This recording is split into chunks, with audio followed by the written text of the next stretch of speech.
Hey guys, what's up? It's Ryan here, and we are back for another episode of Team Fortress 2 in detail. In this episode, as you can probably see on screen, we are doing the Connivers Kunai, and this gameplay is on Payload Badwater with the Connivers Kunai, the Dead Ringer, and the Ambassador. Now, just to let you know before we get into this, I cut out some of the boring bits, where I just die a few times without getting any kills and things, but there's no way I'll be able to talk for the whole like 10 minutes this is on, so I'll probably just, when I'm done saying what I'm going to say, I'm just probably going to stick some music on the end, because I just felt that this gameplay was really good, and I was really happy with it that I thought I might as well just put the whole thing in there. But anyway, let's get underway with this episode. Okay, so the Connivers Kunai is a level 1 kunai. On backstab, absorbs the health from your victim, but minus 65 max health on the wearer. Start off with low health, kill somebody with this knife, steal all of their health. The base damage is 40, it does 28 to 54 damage, a critical hit does 120 damage, and a mini crit does 54 damage. The time between attacks is 0.8 seconds. And when you backstab someone and steal all their health, there is a maximum of 180 health that you can have. So if you backstab a heavy, you can't steal like all 300 health or however much he has, giving you like 360 health as a spy, because that would just be overpowered. So it's capped at 180, but you do start off with 60 health, which can be an extreme problem when trying to use this knife.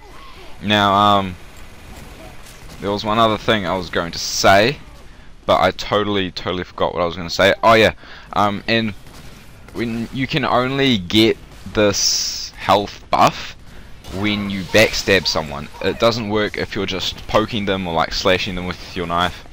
It doesn't work if you do that, so you actually have to get the backstab to be able to steal that person's health, and it is overhealed health, so as you can probably see in the video, it slowly goes down over time, and so you kind of need to make the most of it while you have it. Otherwise soon you're going to get back down to 60 health and you're going to be extremely vulnerable. So if you have that full 180 health, then try and make the most of it while you have it. Now, some things that I like to use with the kunai is I like to use the Dead Ringer. If you don't use the Dead Ringer with the kunai, you're pretty much going to die extremely often, because the Dead Ringer decreases damage you take while you're cloaked, and it kinda doesn't make the enemy team aware of you. It's extremely helpful for getting just like that first backstab with the kunai to just put your health up a bit. It's just so the kunai is just so good with this watch. I would not recommend using the kunai with the Invisible Watch or the Cloak and Dagger. The Dead Ringer is pretty much the best way to use the kunai. You probably could use it with other watches, but I find that the Dead Ringer is the best option to use. Now, for the pistol or revolver, whatever you want to call it, I would go with the Ambassador, because it allows you to do like quite a bit of damage to enemies at a distance. Because of their criticals on headshots, it's really good for taking out enemies at a distance, because you might be on that low 60 health. With the kunai, you might not really want to kind of get in there and kind of, you know, go for the backstab, because you might be unsure if you can make it, or if the enemy's far away, and if you just shoot them with the regular revolver, it probably wouldn't kill them with one shot, and then they'll know you're there, and then because you're on such low health you could die easily, because they could just quickly turn around, could be a soldier, and just boom, rocket in your face, you're dead. So it's good because, you know, if you see someone and they're on like enough health that a headshot can kill them, then you can just use your Ambassador and then kinda just, you know, kill them without too much of a hassle, and then they won't be able to kind of do anything about it. Even though you have that low health, it doesn't really make that much of a difference in that type of situation. Now, some maps slash game modes that I like to use this knife on, and some general tips. I find that it works extremely well on payload type maps. You know, when there's like pushing a cart, so payload or payload race, because there can be a big group of enemies around the cart, and you can just constantly just go backstab all of them, and then that can just be extremely good, because you keep getting that health buff. Even if people are like dealing damage to you, then you know, you keep re-healing, so you can just keep healing and they can't kill you. Now, one important thing to note about this knife is, if you're set on fire and then you backstab someone, you are no longer on fire.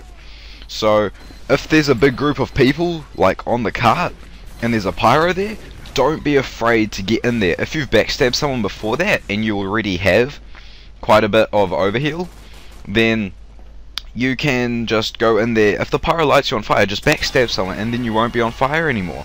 As long as he's not like constantly spraying the cart, you should be fine. But if there's a constant like group of people around the cart, then you can just keep backstabbing everyone and you can just get a lot of points that way.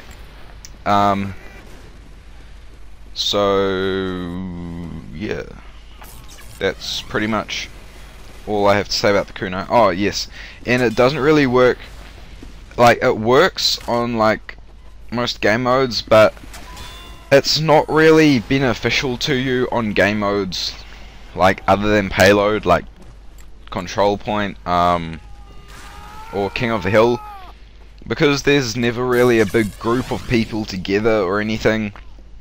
If you backstab someone and get that overheal, by the time you find someone else, your health has probably gone down so much, and it's probably close to that 120, 125 that a spy normally has, that it's not really worth having that health decrease, because you're not really going to be able to take full advantage of that health increase you get from backstabs.